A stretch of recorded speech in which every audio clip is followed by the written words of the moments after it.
আমি প্রত্যেকের কাছে যাব, আমি ডাক্তারবাবুদের কাছে যাব, কিন্তু এই মুহূর্তে অর্কদীপ বোঝার জন্য বলছি, একবার যদি চলো না একবার বোর্ড যেটা আমি রেখেছি এই মুহূর্তে, সেই বোর্ডটা নিয়ে একবার তুমি যদি বুঝিয়ে বলো যে মানে প্রাইমারিলি প্রবলেমটা কি, মানে এটাকে কেন দুর্নীতি বলা হচ্ছে, এটা লজিকটা কি, যদি একবার একটু জাস্ট দেখে বলতাম। দেখো, খুব সহজভাবে বললে পরীক্ষার মোট নম্বর হতে 720। বেশ, প্রথমবারের জন্য দেখা যায় যে 720-র মধ্যে 720 পেয়েছে 67 জন ছাত্রছাত্রী। মানে সেটা কি অ্যাবনর্মালিটি?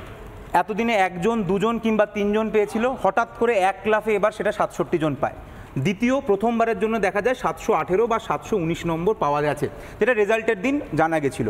4 তারিখ রেজাল্ট বেরোয়, যদিও এটা কিন্তু আমি বোঝার চেষ্টা করছি ভেঙে ভেঙে, এই 720-র মধ্যে 720 মানে 100% নম্বর 67 জন পেয়েছে, মানে 67 জন ফার্স্ট, 67 জন ফার্স্ট। 718 থেকে 19, 718 719 নম্বরটা অঙ্কের হিসাবে সম্ভব না, যেরকম আলাক স্যার বললেন যে +4 হয় পারলে, আর ভুল হলে -5 হয়। তাহলে এখানে তো বলা হচ্ছে ন্যাশনাল টেস্টিং এজেন্সি থেকে যে গ্রেস মার্কস। হ্যাঁ, এইটাই, এই দুটো জিনিস রেজাল্টের দিন প্রথম জানা যায়। তারপরে তার ব্যাখ্যা দিতে গিয়ে এনটিএ বলেন যে গ্রেস মার্কস দেওয়া হয়েছে। কতজনকে গ্রেস মার্কস দেওয়া হয়েছে? ওনারা বলেন যে 1563 জনকে গ্রেস মার্কস দেওয়া হয়েছে। কিসের কারণে? তাদের বলা হচ্ছিল যে তাদের সময় নষ্ট হয়েছে, এবং তাদের মধ্যে যারা কোর্টে গেছেন সেটাকে ওরা সিসিটিভি দেখে একটা কমিটি গঠন করে তাদেরকে গ্রেস মার্কস দিয়েছেন। 1563 জন, হ্যাঁ, এরা কি মহামারী, মানে ঝড় ঝঞ্ঝা, এই 1563 তো যে কোনো বছর হতে পারে, তারা প্রতি বছর কি গ্রেস মার্কস দেয়? আমার মনে হয় ভারতবর্ষে তো এরকম অনেক সেন্টার হতে পারে যেখানে টাইম লস হয়েছে, তো যারা কোর্টে যায়নি তারা কি তাহলে গ্রেস মার্কস পাবে না? ঠিক। প্রথম কথা গ্রেস মার্কস এলো কোত্থেকে, যেটা সব থেকে যেটার জন্য সমস্যা, যে গ্রেস মার্কসের কথা কিন্তু এনটিএর যে ইনফরমেশন বুলেটিন সেখানে মেনশন করা ছিল না। কিন্তু সুপ্রিম কোর্টে নাকি একটা, হ্যাঁ, সুপ্রিম কোর্টের একটা রায় দেখে ওনারা যেটা বলছেন ওটা কিন্তু একটা অনলাইন পরীক্ষার ভার্ডিক্ট, এবং নিট কিন্তু একটা অফলাইন পরীক্ষা, এবং দ্বিতীয়ত এটা কিন্তু ওনাদের ইনফরমেশন বুলেটিনে মেনশন করা ছিল না। সমস্যা সেটা না ময়ূকদা, না অনলাইন পরীক্ষা মানে সেখানে কম্পিউটারের মধ্যে বসে আমরা এক্স্যাক্টলি দেখে নিতে পারবো কত সময় নষ্ট হলো, কত সময় লগ ইন লগ আউট, সেটা তো এখানে সম্ভব না। গ্রামের মধ্যে বসে এখানে সম্ভব কি? তার থেকেও বড় কথা, আমি যখন গ্রেস মার্কস দেবো আমি সিসিটিভিতে কি করে বুঝবো? আমি গ্রেস মার্কস ধরুন 100 নাম্বার বাড়ালাম, কারণ এনটিএ বলেছে -20 থেকে 720 অবধি ওরা গ্রেস মার্কস দিয়েছে। ধরো আমি 100 নম্বর বাড়ালাম, 100 নাম্বার আমি সাবজেক্ট ওয়াইজ কি করে ডিস্ট্রিবিউট করলাম, মানে বায়োলজিতে কত দেবো, ফিজিক্সে কত দেবো, কেমিস্ট্রিতে কত দেবো, কারণ এই সাবজেক্টের নম্বর অনুযায়ী কিন্তু র্যাঙ্ক ডিফার করে যাবে। ধরো একই মার্কস যারা পেয়েছে তার মধ্যে যারা বায়োলজিতে বেশি পেয়েছে তার র্যাঙ্ক উপরে, মানে এক্ষেত্রে দাঁড়িয়ে এই তার মানে এটা একটা বড় প্রশ্ন। মানে ঠিক এই জায়গাতে এসো, এই জায়গাতে মূল যে প্রবলেমটা, সেই প্রবলেমটা হচ্ছে এই নম্বরে, মানে এই নম্বরে কোনো একটা, মানে যেটাকে সোশ্যাল মিডিয়া লিখছে ঘপলা, হ্যাঁ ঘপলা হয়েছে। দেখো, আমি আরও একটা পয়েন্ট বলবো, এটা তো একটা বড় দিক, কিন্তু তার থেকে আমি তোমাকে একটা ছোট কথা বলছি। গত বছর 611 নম্বর পেয়ে, 720-তে 611 নম্বর পেয়ে তার র্যাঙ্ক হয়েছিল অ্যারাউন্ড 20,000। বেশ, এবছর প্রতি বছর স্টুডেন্ট বেশি পরীক্ষা দেয়, প্রতি বছর একটা র্যাঙ্কে ইনফ্লেশন হয়। তুমি আমাকে জাস্ট গেস করে বলো এবছর 611 পেয়ে কত তার র্যাঙ্ক হওয়া উচিত? তুমি আমাকে বলো। 25,000, 30,000, তার র্যাঙ্ক হচ্ছে 70,000।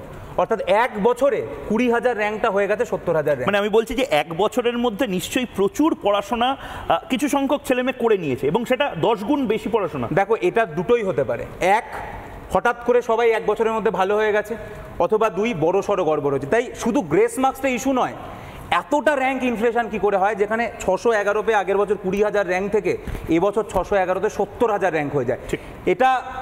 এটা আরও একটা বড় প্রশ্ন গ্রেস মার্কসের পাশাপাশিও আর কি। কুণালবাবু, কিছু তো একটা হয়েছে, এবং এই কিছু তো একটা হয়েছে।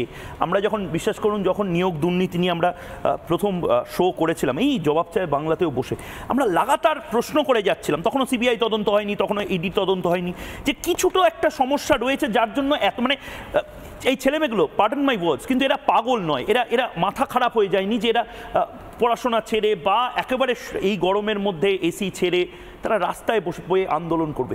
কিছু তো একটা, সামথিং ইজ রং, সেটা কি? আমি তোমাকে একটা আন্দাজ দিচ্ছি যে ব্যাপারটা কি হয়েছে। ব্যাপারটা যেটা হয়েছে যে এই আমাদের মতো ডাক্তারদের দুর্ভোগ দেখেও এখনও কিছু লোক ডাক্তার হতে চায়, এটাই আশ্চর্য। দ্বিতীয় কথাটা হলো যে ডাক্তারির এখন ভারতবর্ষে ওভারঅল বাজারটা খুব একটা ভালো যাচ্ছে না। কেন যাচ্ছে না?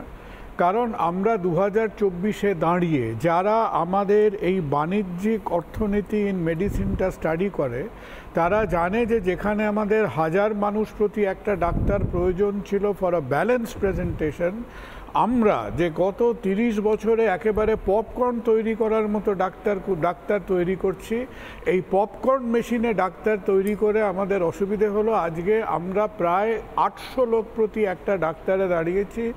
হাসপাতালের সংখ্যা সেভাবে বাড়েনি, এমপ্লয়মেন্টের অপরচুনিটি সেভাবে বাড়েনি।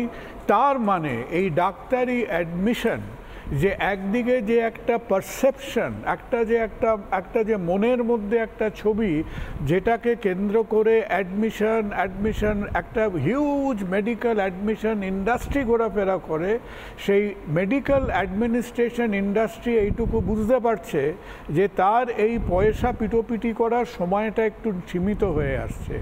উইদিন আ ফিউ ইয়ার্স যখন ছেলেমেয়েরা চোখের সামনে বুঝতে পারবে যে ওভারঅল পরিস্থিতিটা প্রচণ্ড টাইট হয়ে পড়ছে, তখন এই যে একটা মোহ, এই যে একটা ইনার্শিয়া আজকের পৃথিবীতে যেখানে অন্যান্য অনেক হয়তো প্যারালাল অপরচুনিটিস আছে, এই যে অ্যাডমিশন ইন্ডাস্ট্রি যেটাকে বলা হয়, অ্যাডমিশন ইন্ডাস্ট্রি কিন্তু এখন একটা খুব অশান্ত পরিস্থিতিতে আছে। সুতরাং যেন তেন প্রকারে ছলে বলে কৌশলে তাদের একটা করে বাজার থেকে এই হাঁড়ির থেকে দই চেঁচে নেওয়ার মতো তাদের লাস্ট পসিবল রিসোর্সটা চেঁচে বার করতে হবে। অর্কদীপ যে কথাগুলো বলেছে তারপরে আরও দুটো কথা বলি। প্রথমত, হাজারো ছেলে মেয়ে যারা কিনা, দেখো অনেক ছেলে মেয়ে অর্কদীপ তোমরাও জানো, যারা কিন্তু একবার নিট দেয় না, হয়তো একবার র্যাঙ্ক ভালো হয়নি, আবার দিচ্ছে এবং হাজারো ছেলে মেয়ে যে দে ওয়ার কনফিডেন্ট, যারা মেরিট লিস্টে জায়গা পাবে, তাদের কাছে আজকে ইমেল যাচ্ছে। কি ইমেল যাচ্ছে? যে শুনুন, আপনার ওএমআর শিটে জল পড়েছিল। আরে কত ছেলে মেয়ের কাছে ইমেল গেছে আপনার ওএমআর শিটটাতে নাকি ভাঁজ হয়ে গেছিল এবং এই কারণে ইউ আর নট কনসিডার্ড। তার মানে একটা ব্যাকগ্রাউন্ডে একটা প্রসেস চলেছে যেখানে মেরিট লিস্ট থেকে যারা মেরিটোরিয়াস ছেলে মেয়েদের তাদের বাদ দিতে। অর্কদীপ যে কথাটা বলল, ও যে সংখ্যাটা বলেছে সো কারেক্ট। তার মানে প্রায় একটা 300% বাফারিং বা ডাইলিউশন হয়েছে এবং এই ডাইলিউশন তখনই হওয়া সম্ভব যখন আমি জেনুইনদের ফিল্টার করে মধ্যখান থেকে তোমার শোনো, নিটে কম্পিটিশন কি নিয়ে? নিটে competition is not on 1,10,000 medical seats. নিটে কম্পিটিশন হচ্ছে অন দোজ 30,000 35,000 গভর্নমেন্ট সিটস। যে গভর্নমেন্ট সিটে আজকে একটা মধ্যবিত্ত নিম্ন মধ্যবিত্ত পরিবারের ছেলেমেয়েরা, আপনারা জেনে রাখুন, নিটে 0 পেয়েও ডাক্তার হওয়া যায়। 0 পেয়ে ডাক্তার হওয়া যায়। খালি আজ অবধি কেউ নিটে মাইনাস নম্বর পেয়ে ডাক্তার হয়নি। কারণ সেই ক্যাটাগরির জন্যে যারা প্রাইভেট মেডিকেল কলেজের ওই 65% সিটের জন্যে কম্পিট করেন, তাদের কাছে অ্যাডমিট কার্ডটা দরকারি নয়, তাদের কাছে ক্রেডিট কার্ডটা অনেক বেশি মূল্যবান। That is a totally credit card based education system. এবং আজকে আমরা ডাক্তাররা একটা বংশানুক্রমিক একটা ফোঁড়া ফেটে যাচ্ছে আমাদের চোখের সামনে। এই যে 30 বছর ধরে ধীরে আমরা একটা লুটপাট, আমরা মেডিকেল এডুকেশনকে একটা ক্যাসিনোয় পরিণত করেছি, এটা তার একটা কদর্য চেহারা আমাদের সামনে আসছে।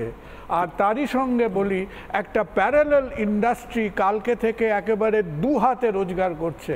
And that parallel industry is যে 8 তারিখ জুলাইতে বোধহয় সুপ্রিম কোর্ট হিয়ারিং করবে। সুপ্রিম কোর্ট একটা ভালো কাজ করেছে, ট্রান্সফার পিটিশন নিয়ে চারিদিকে ছড়ানো কেসগুলোকে একসাথে করে হয়তো 8 তারিখে করবে। আর যদি না সুপ্রিম কোর্ট একটা ডেফিনেট নির্দিষ্ট পথ দেখাতে পারে, অন্তত তুমি দেখবে প্রায় 40 থেকে 50 হাজার ছেলে মেয়ে আর্কটিক থেকে অ্যান্টার্কটিক, আফ্রিকা থেকে বাংলাদেশ, চায়না থেকে ইউক্রেন, বিভিন্ন জায়গায় এই যে হিট অ্যান্ড রান মেডিসিন পড়া, একে তো 1.5 কোটি টাকা দিয়ে একটা জুয়াখানার মধ্যে মধ্যে তাদের ডাক্তারি পড়তে হচ্ছিল, এখন এই প্যারালাল ইন্ডাস্ট্রি কাল থেকে নেমে গেছে যে ছেলে মেয়েগুলোকে এই import export of medical education শুরু হবে। আর কয়েক বছরের মধ্যে ছেলে মেয়েরা দেখতে পাবে যে অপরচুনিটি টু এমপ্লয়মেন্ট যেখানে শ্রিঙ্ক করবে, তখন এই বাবলটা বার্স্ট করবে। ওই যে স্টক মার্কেটে আমরা বলি না, দ্য বাবল উইল বার্স্ট। এই বাবল বার্স্ট করার আগে রাতারাতি এখন মার্কেট থেকে সবাই টাকা তুলছে। একদম একদম, আমি বাকিদের কাছেও যাব।